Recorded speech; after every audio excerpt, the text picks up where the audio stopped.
So Ndi Ngwa nwere mgba with ndị Akwa Ibom, Rivers State, through Ukwa East, Ukwa West, and Imo State. So a vast tribe n'ala Igbo, Ndi Ngwa. All right, my people, I welcome you all today in this beautiful edition of Unify Igbos Now. And I'm your host, Chukwemeka, doing this under the platform of Namen TV and also the media director of Ohaneze Ndi Igbo Youth Council nationwide. I am in the prestigious palace of His Royal Majesty, Eze M.I.E. Ubo. Well, let me not finish this. I will give him the privilege of introducing himself to you all. Thank you, Eze. Biku, kawara yo mwiki. Okay.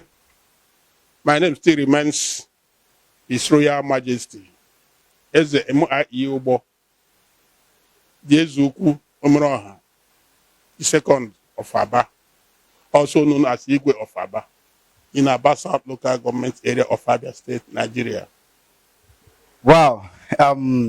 Ndị Igbo, agara m eji oyibo maka ụmụnne anyị ndị na-anụ asụsụ, mana ihe anyị na-emewu ihe Igbo ijikọta Igbo ọnụ, anyị ga-eji asụsụ Igbo wee mee ihe nke taa. Onye eze, aha gị na-ede na mba niile, aha gị na-ede Eze Ụgbọ. Eche m na enwere onye nọ na South East, especially Aba, na-ama Eze Ụgbọ. Biko kọwara anyị ihe butere aha o ji wurukwanụ na aha gị na-aga mba niile, biko. Biko Eze Ụgbọ,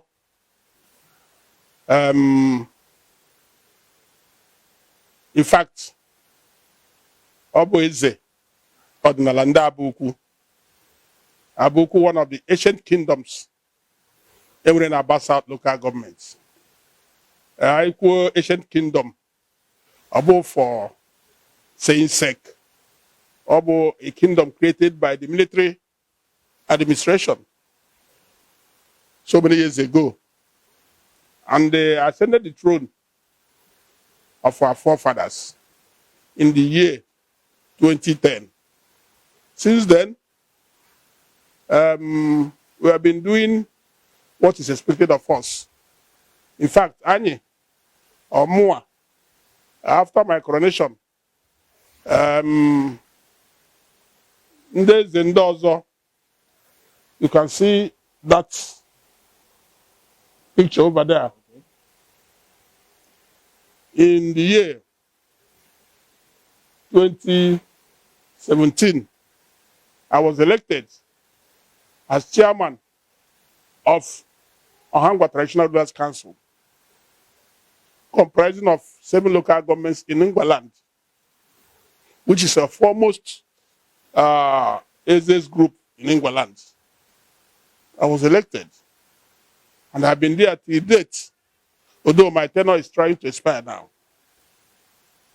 Eze Ụgbọ also is the deputy chairman, Aba South Traditional Rulers Council. Eze Ụgbọ, before my ascendance to the throne, I've been the chairman of all the village heads when I was a village head in Abalon House, comprising of the whole local government. Eze Ụgbọ has been, when I was the chief, ordinary chief, I was the chairman of Abalon House Council of High Chiefs. So I didn't just start as a traditional ruler. I started from the grassroots. So you can see why it's going that way.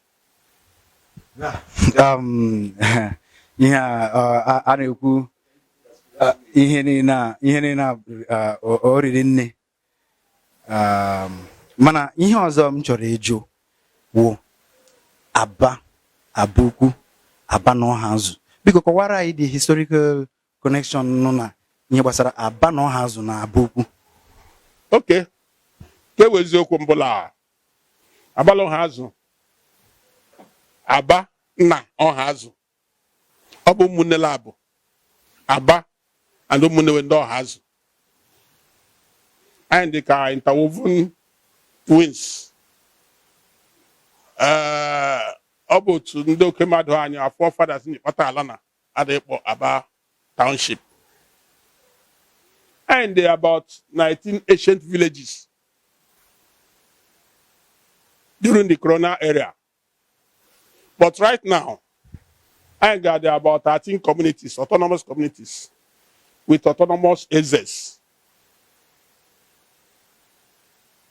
And of course, all AZs, they are live. HM9, they're about 10 now. So Ndabalo has Imanan for the Malaysia in every setup. I say when knowledge see. The name itself tells you Ndi Ngwa of Aba ukwu, Ezi ukwu, Oboda, Opojiako, Ndi Egoro, Aseme, Asokbaja, Nentu, Oma Abari, Amofro, and Irine Ndabano has. But I don't know. I say, go on your Aba ukwu. I can say. Obundo Kimado, Unike Kowali. Okay, Onyeze.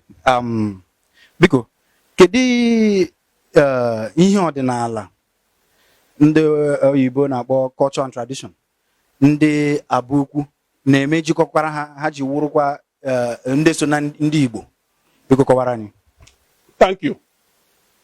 Kemgbe eziokwu mbụla ndị Aba ukwu nwere omenala ji wee mee yearly, periodically, like iri ji. Ịmana ji n'ala Igbo ọ dị ka omenala ọjị. Ndị Hausa na-ata ọjị, Yoruba na-akụ ya akụ, ndị Igbo ji eme omenala dịka anyị ma ọkwa ụtọ nụla ji. Anyị na-eme mmemme ji every year ma ruo ebe August, September, October mgbe ala eji egwu ji. Because I believe na onye ntụrụ ji nọ ndụ ji aka ya egwu ya la ọkala nka. Because ọ bụ onye ọbụla yiri ji ji anọ ndụ rie ya. Mgbe ụfọdụ o nwere ka ọ gaghị nọ ndụ. So ịnọ ndụ ji tụrụ yie kwe aka ji ya emedo abịa egwufụta ya. Anyị eme ya, anyị eme ọnụ, anyị celebrate ya na onye agbaala afọ mee mmemme. All the indigenous and the inhabitants of the community nga-ebịa gbakọla ka onye eze nwere ya tụọ Chineke mma. Anyị kweji ohere a anyị hụ ndị wee mgbalitatụrụ elu in the society, and I recognize that when you were title in commemoration to that ceremony. Abuka nani, I'm Kurumala Lando the way, and Jabamba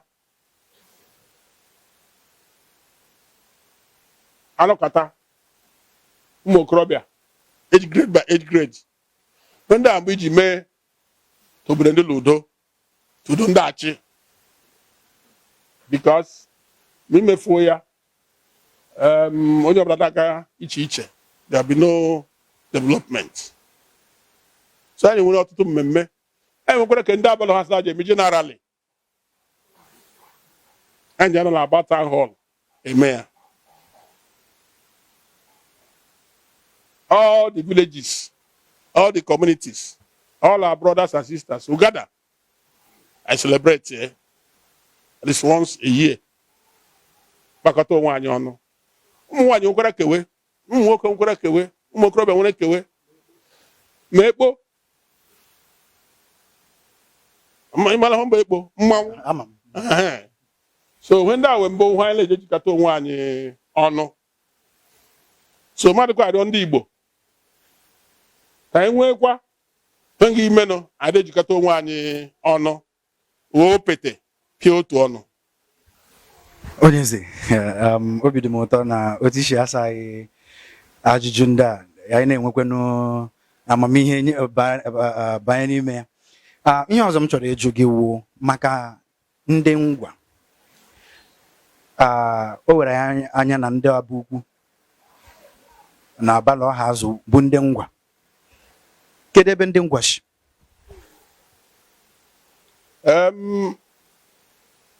A sị na ndị Ngwa ihe n'ala Igbo enwere 2 or 3 versions.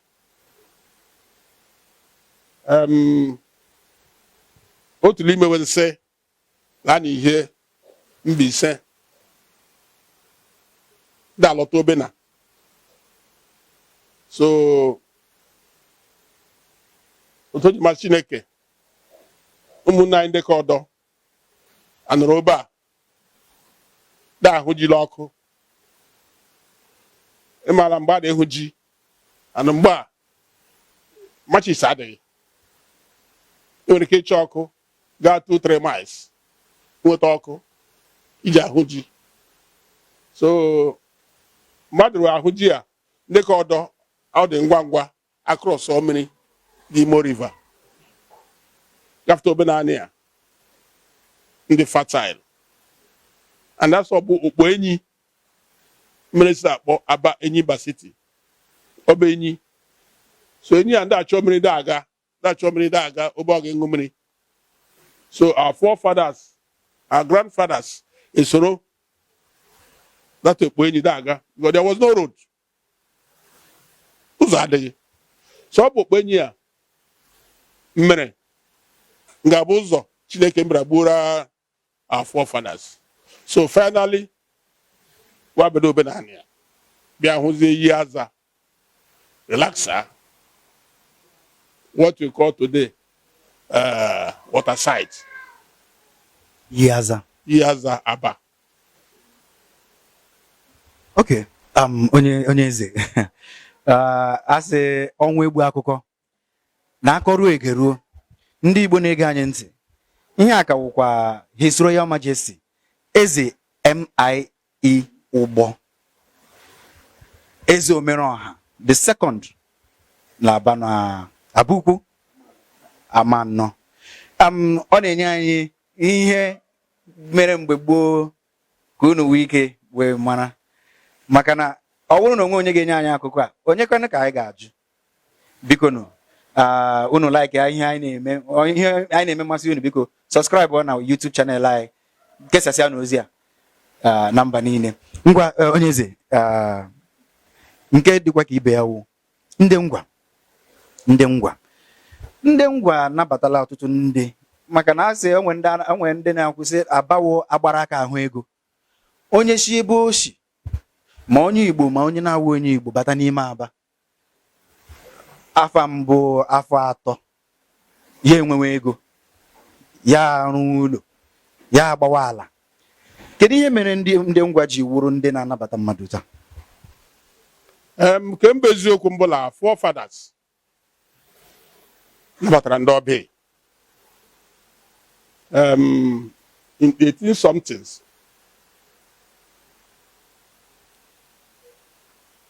Ma ndị Hausa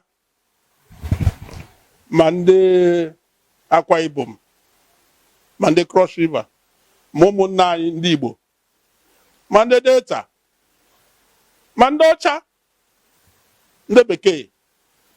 In fact, my father told me, and I want to believe him, ladi obewe ndị ọcha ngara elia ndị obe achị owe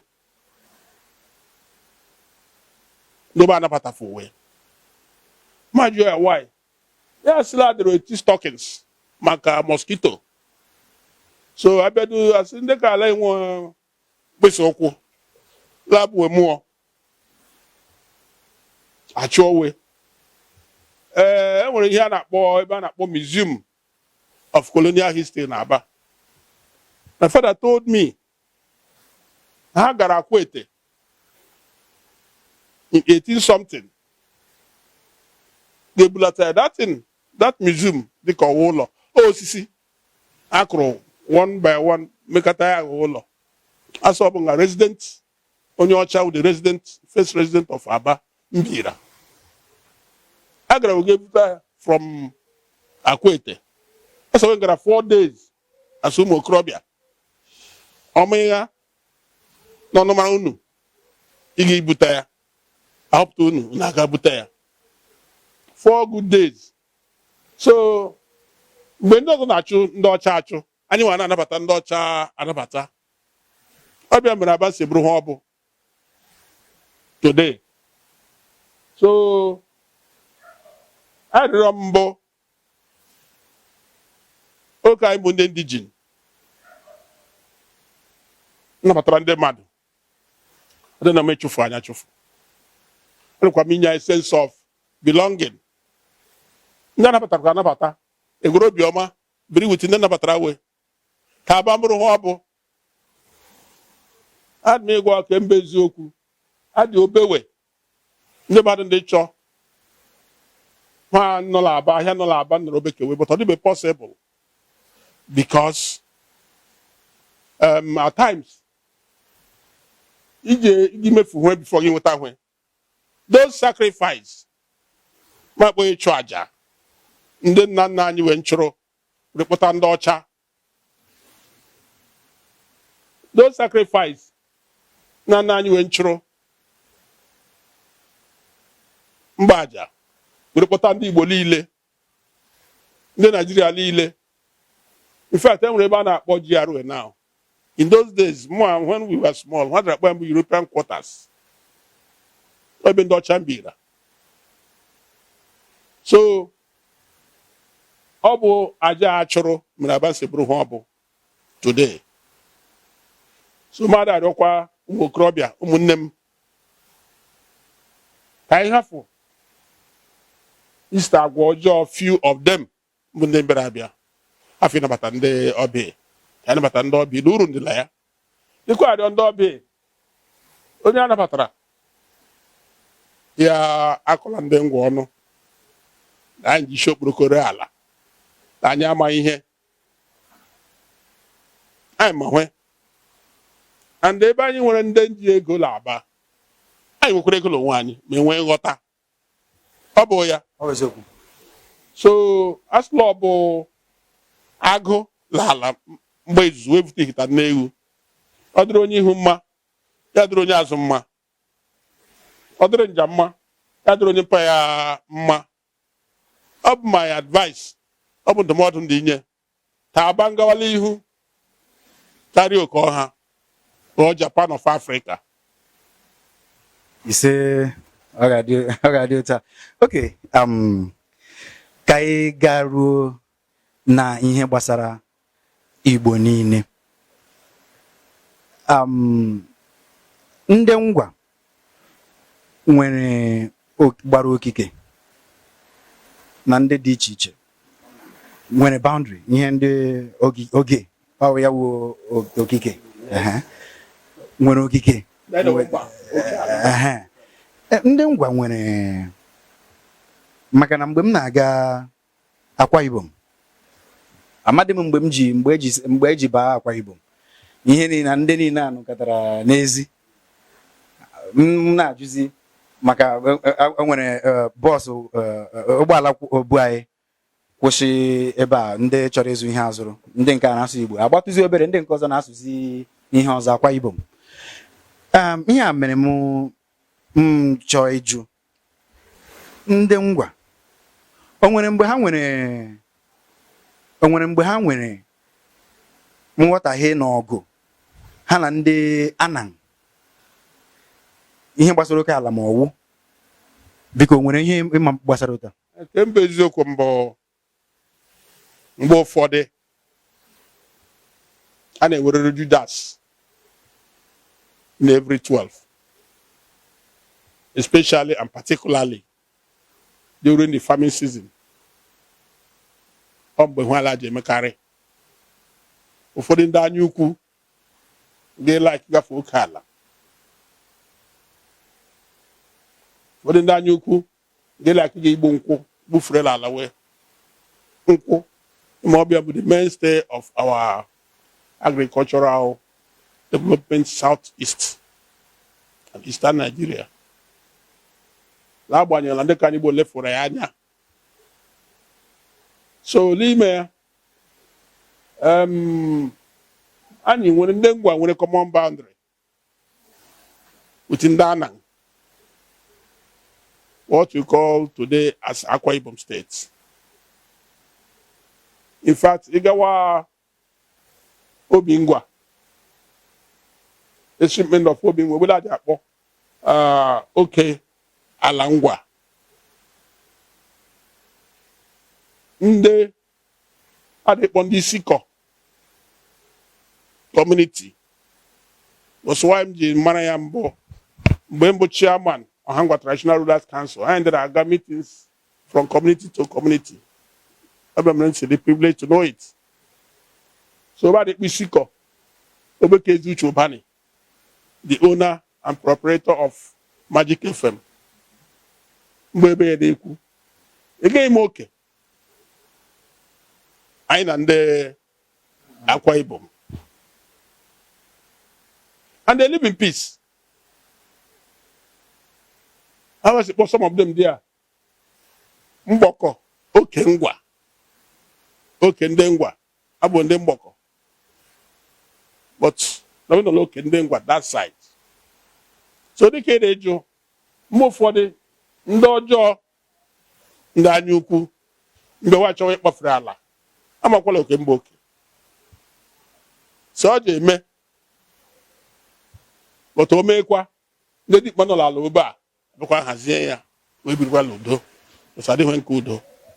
Abona ni Oba, you be kwa wala ke, I don't believe that when we go on the Changwa. Igawa correct bene, Abe correct bene road. That side on the Changwa and the Wigwe, and the body boy correct me saying of that river, Mboke, by the boundary commission arrangements. The other side of the water, Mbo Akwa Ibom. This side, Mbo Abia State. Lago precisely. Even one Nigerian Christian hospital. Yes, the side of Azumini. The same thing. Ebokwa East. So, Ndi Ngwa nwere mba with Ndi Akwa Ibom,